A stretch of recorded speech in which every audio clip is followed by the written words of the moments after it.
Hey everyone, it's Gankun, and today we'll be doing part 2 of how to play Ultraman Gaia Agul, and specifically we'll talk about how to bounce correctly.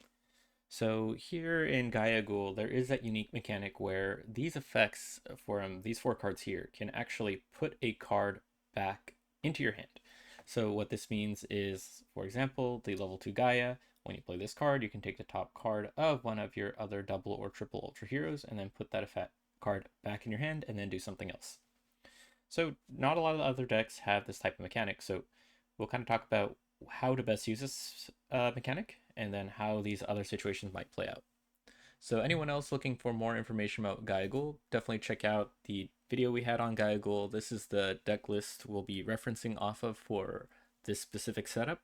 But pretty much between any Gaia Ghoul deck, these are the cards you'll be using to bounce and the effects you'll chain off of them. So let's talk about each of the four different Gaia Ghoul bounce cards. So starting off with the Gaias. So we have this level 2 Gaia we were just talking about from BP1. Now this guy is pretty straightforward. When played as a double, you can take the top card of a double or triple Ultra Hero, put it in your hand, and then give another one of your Ultra Heroes plus 1000 this turn. So this one, you're pretty much able to do a bounce, and then you're giving a plus 1000. So it's a minor benefit, but can be very useful at times. So we'll talk about when and how to use that one. Here's another one from BP2. So this is a level 3 Ultraman Gaia, which you may put the top card again of another double or triple Gaia or Ghoul into your hand, and then put another Gaia Ghoul from your discard area into your hand. So this is a level 3, but has to be played as a double. So it's something to keep in mind with how you use this card. It will be a 12k double, which is alright for a level 3 double battle power. It is an 8k single, could be handy there. And it does grab from discard. So with this one, something to keep in mind that in order to really get the value of this card in this deck, you have to play either your level 1 or your Scene Search Gaias to make sure you actually have things in discard. For this current meta, these are the only two cards, so there is a new Gaia card we're getting in BP5 that gets you a little bit more discard. And we'll go into the other BP2 bouncing card. So this is the Agul side. So here, this one will take same thing as all the rest, top card of another Ultra Gaia Ghoul double or triple and put it into your hand. And then this one you get a draw effect. So with this one you'll be able to draw two cards and then put one card from your hand to the bottom of your deck. So this is probably one of the most beneficial bounce cards in terms of getting you resources. You can basically get another card for free and you can recycle something you might not need. But this is again only used as a double and it's on the Agul side. So with this specific deck setup, it is lighter on the ghouls, but you can potentially build in a ghoul heavy deck and actually get a little more value from that. And finally, the last card we had from BPO4 for a bounce is this level 3 Ultraman Gaia Agul Blade. So this one is a little bit different than the rest. It is a level 3 double card. And this one's effect is specifically you may take the top card of a Gaia Agul triple and then put it into your hand. So it's not any double or triple, specifically triples. But this one you can give this card a BP grade increase for that turn. So since this is always used on a double, this card on play would become a 17k. Otherwise, it'll be just like the other Ultraman Gaia. Level 2 or BP2 will be a 12k. So these are the four different bounce cards. So how these all work together is pretty much how the deck plays. These are each the starting piece of one of the different combos you can set up with the deck. So now I want to talk about the supporting and honorable mentions when it comes to bounce cards. So we have here the Gaia Triple R. Now this one doesn't bounce any of your own cards, but it does bounce an opponent's double or triple character. So this, when on play, it will take the top card of the opposing character and put them back into hand. So this can be a great way when you have lead to disable their on play effects. If you play this as a triple and your opponent, let's say, plays uh, their own, let's say, a ghoul that has its own on play effect, your effect would go first if you're lead, and then this card would go back into your hand. So the benefit is twofold. You block their activate ability or on play abilities, and you pretty much win the lane that turn. By going down to a level 2, there's almost no way a level 2 can actually beat 18k. So you're guaranteed to win when you're able to play this card that turn. The next honorable mentions are the scene cards. So we have 2 scenes here for Ultraman Gaia Agul. Now, these do very similar effects, but essentially, as an activate, on a turn that you did a bounce, you're able to give a Gaia Agul a BP grade increase, or the opponent of a Gaia Agul a BP grade decrease. So these are really strong effects that, in many cases, help you also secure that lane.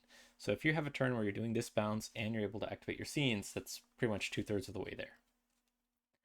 And then the last honorable mentions are the Agul level 3s. So now these also don't do any bounces, so you have to set these cards up ahead of time, but when you are able to do a bounce, you get one of 2 different activate effects. So first here from BP2, the Photon Screw, this one, when you do a bounce from one of your double or triple ultra characters into your hand, this card will get a BP grade increase of 1 for that turn. So if you're able to play this as a 2/3 double, it'll stay as 12k for most of the game, but you can then increase this to 17k on turns you're able to bounce. So you're able to get a lot more advantage from that. Similarly, we have the antimatter beam from BP4. This one is specifically, like the Gold Blade, a triple bounce. So if your top card of one of your triple ultra characters were put into your hand by one of your abilities, you can give one of your Aguls plus 2000 and one of your Gaias plus 2000 for this turn. So if this is a triple, you can actually pretty much make this lane 19k. Or if it's played as a double, you can make this a 14k double. Still very respectable. And you can get that plus 2000 to one of your key other lanes and win you something there. So these are pretty much all of the different effects you want to start chaining together to do your bounce. And one last honorable mention, this is not a card available yet today, but for BP5, we do have a new bounce card.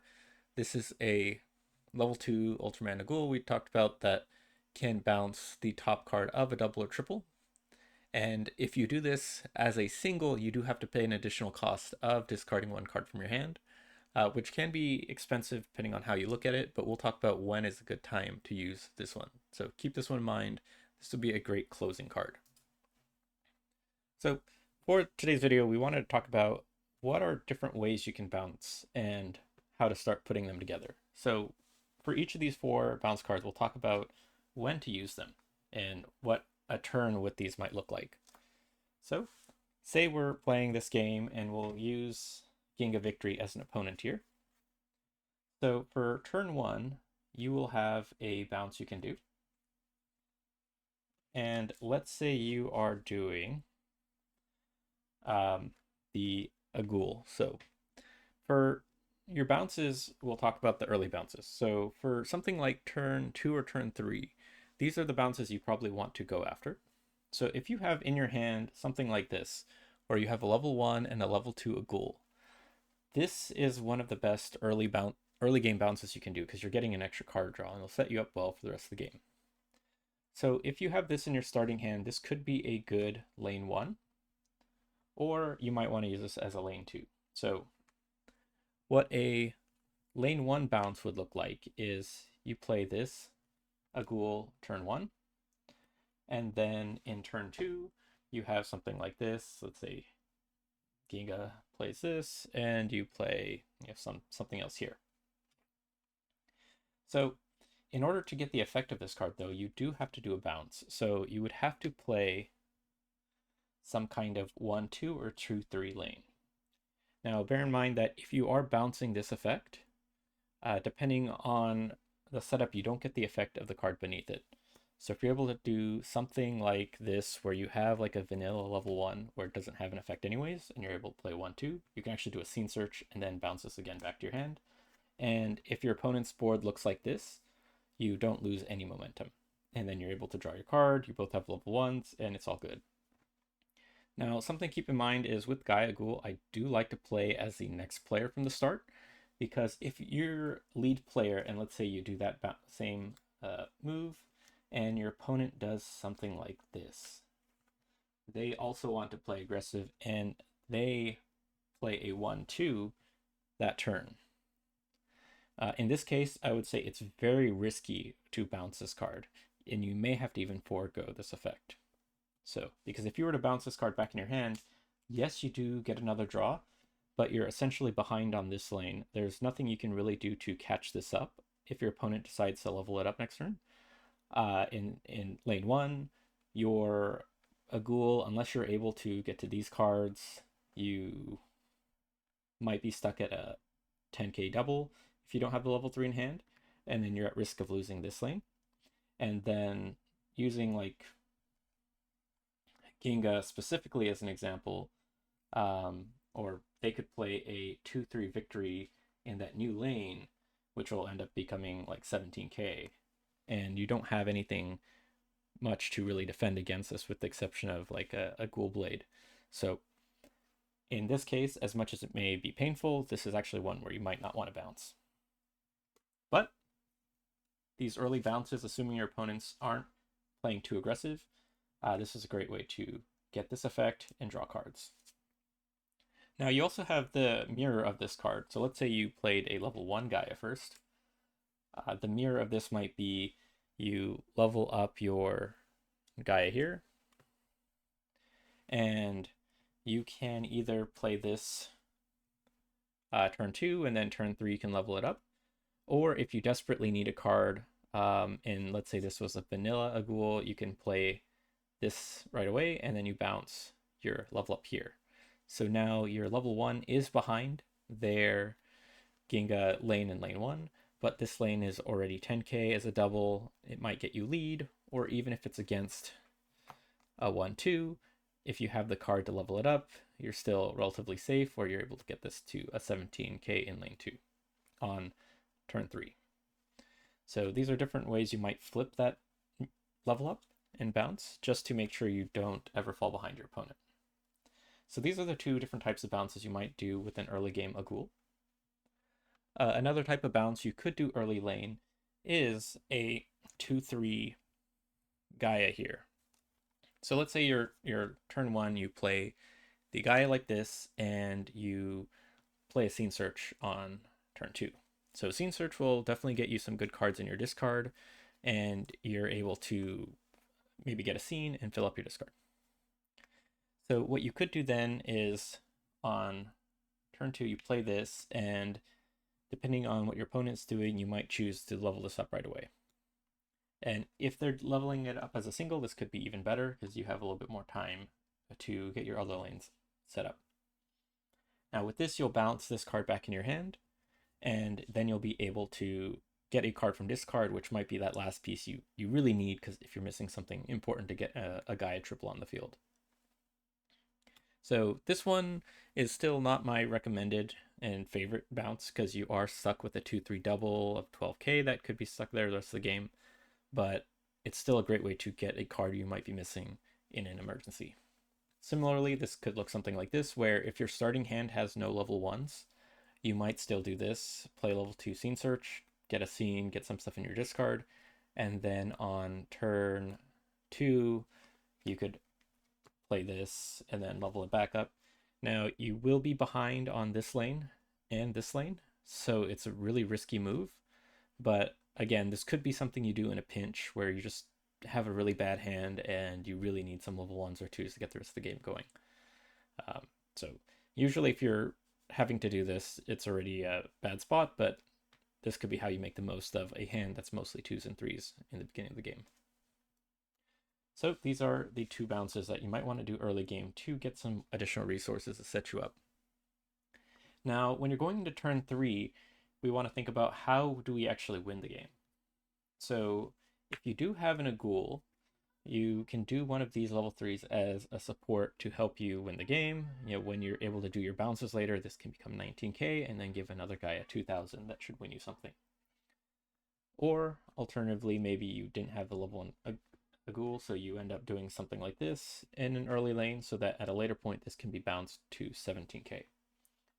So for like turn 3 or 4, you want to think about how would you have set up a support ahead of time. That way you can do a really good effective bounce there. Now when you get to this turn, some of the bounces you might be thinking about are how do you then put a lot of pressure on your opponent to whether you get seen out, especially, or just put a lot of numbers on the board. So if you have something like this, let's say in your setup for turn 3, you might want to do something like this where you have a level 1 and then you have a level 2. So this one will definitely get you a bounce, which you might need to stay in the game. So let's say your opponent has this Ginga triple in lane 2, and you know they're going to be having a 17k here. Maybe they played a 2-3 Ginga turn 2 to take lead and play their own scene. So in order to tie this for 17k, you need to do a bounce. Maybe your opponent has a Ginga Strirum preparing for this lane later, or maybe you're on turn 4 and you need to make sure you win these lanes. So you can play a 1-2 Gaia, and then this will guarantee you a bounce. In this case, you might have to bounce this card. This will make sure you're 17k, but you're still in the game. So this card is really about staying in the game, and then how you give like a plus 1000 somewhere else. So this is a nice one to help do a bounce, especially when you get to like turns 4 and 5. However, in this situation, if I have a scene in hand, I might really want to take lead. So this is a good turn 3 bounce you can think about. So if you do something like this, and you have a triple set up, you can bounce this card into your hand, and you'll have this be 17k for that turn to take lead, and then from there you can get your scene. So this is one of the turn 3 bounces I would think about. Or turn 4, something that will either, you need to win this lane to either win the game, or something to get the scene out to make sure you're able to stay in it. Now, a good pairing with this, though, since you do have to bounce a triple, one of the best on-play triples you can use is this Gaia Supreme version. So let's say you played a 1-2 the previous turn, and you're thinking about what to do for this turn. You can play your 2-3 Gaia Agul Blade, and you can level up this guy here. And you're then doing one of my favorite bounces. You basically take your opponent's top card, put it back into their hand, and then you can bounce this card back in your hand, and you'll be able to do the same thing again next turn. And this will get you lead to take the scene. Now, one of the downsides for this specific bounce play is that, yes, this might have a lot of trouble in future turns because it's 12k, but the goal is that this helps propel you for a great future turn. Now, if you were able to, let's say, get seen here because of this, then you might want to look at this for turn 4. If you have another 2-3 Gaia Agul Blade, or honestly, even if you have to do another 1-2 Gaia setup, you could do this. So on turn 4, you're playing a 1-2 card here, and then you can play again this card that you had here. Now, if this matchup is against Ginga Victory, for example, they're going to want to get their doubles out so they can use their Ginga Strirum effects, and you can really cause a lot of issues with that. So they might play this, trying to guarantee that they win that lane with the BP down. They have a double here, and then in order to use their effect properly, they have to have 3 doubles on the field. So you might have this setup where they play something like this. Now, by doing this, you're able to bounce this back into their hand. So then you're going to pretty much win this lane. It does deactivate their ability to use the Ginga Strirum ability, because they no longer have enough doubles on the field. And this will also end up going down a bit. From there, you're able to use this card. You can bounce this one back in your hand. This would be great to be able to then play this on turn 5 if needed. You could play this again, bounce this guy, get him to a 17k. Or if you've given up on this lane and you just really need to make sure they don't have, like, let's say like an Omega Triple R or something really important here, you can just keep cycling and bouncing and playing this every turn. So with this turn 4 play, you can then, let's say, bounce this into your hand. That will basically be able to make sure this effect goes off. This is 19k beating their 17k. This should be beating their lane. This might be losing. This is 12k into 12k. It's not enough, but your 1000 here can help you out. or even the scene alone should be able to help BP down this lane, and then you're still able to win. So that would get you like a turn 3 or turn 4 win. Pretty much those are the different bounces to think about. Now, what you could do is with the new Agul card we had mentioned, you might be able to use this for like a really strong turn 5 play. So let's say your opponent was able to survive that turn. They got your bounce. They had a scene out or something, and they weren't able to get the 3 wins, or they were able to tie something. Now, what you can then do is in this setup, they might have 4 doubles. So this is 18k against your 18k. You might be losing this lane here. These two right now are both tied at 17k. And this lane is also losing here. So what you can do is if you had, let's say, scene out, so you have all these abilities that really want you to chain off of this, is let's say you level this up again, and then you play a single Agul, and we'll just use this as a proxy of the new bounce card. You can then bounce this new level 3 back into your hand, and let's say you even have to discard it because that's the only card you had, and you played as single. Well, with that, basically that activates this, which helps this lane win, because of the plus 2000 you can apply to both. And then the scene card, if you have it, these 2 lanes which are otherwise losing, you can then do a BP grade decrease and one of them will win. So your level 5 Agul will probably lose that lane, but these will now be able to win because they're buffed by your support card here, and then the scene card will help you win one of these. So that's kind of how you would use that new Agul. Something to really close a game on something like turn 5 is what I'd imagine. And yeah, so these are all the different Gaia Agul combos. With this, you're able to make the most of your situations and chain into them. So just to recap, you might want to do some early Aguls to gain resources. Then you start setting up somewhere in the field either the antimatter beam, or if you didn't have this Agul, you might want to set this up in turn 3 to take lead. Might look something like this, where you play this combo here.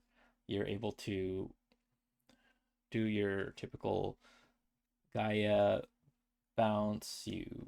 On turn 3 you bounce their triple in the first lane back into their hand, and then you can use a 1-2 here to help bounce this back on turn 3. And then this will be 17k. Again, 17k in turn 3 is a great way to take lead. And then with this, then from turn 4, you can kind of basically bounce whichever lane you need. You can play Gaia Agul Blades to make sure you have another bounce to keep activating this one. And if you have scene, again, this would be a pretty strong turn 4 move where this would bounce their Ginga back into their hand. So you would also again block their Ginga Stream from going off. You'd win this lane. This one would go off and you'd get 17k. And even if this was activated and they're both 17k,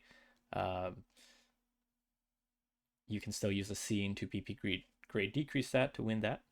And then this Gaia Agul Blade bounces back, BP grade increase itself to 17k, and then you would end up winning like these 3 lanes.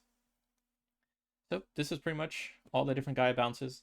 Hope this session was helpful, and this is again part 2 of the Gaia Agul deck.